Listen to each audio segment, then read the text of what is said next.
točí se černá deska, vzpomínka se vrací, ale život běží dál.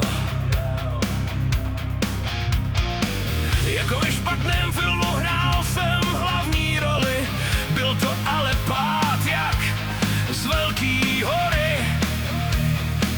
Tvrdý pád a byl konec.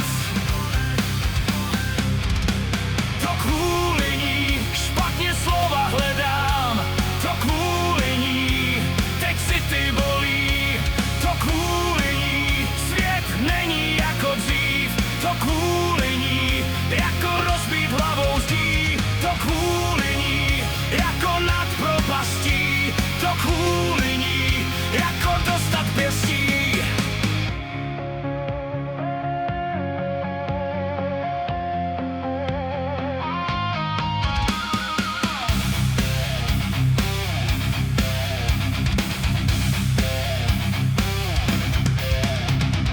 Je to jako pravda, jako pocit bezpečí, jako prázdný slova, který nikdo neposlouchá.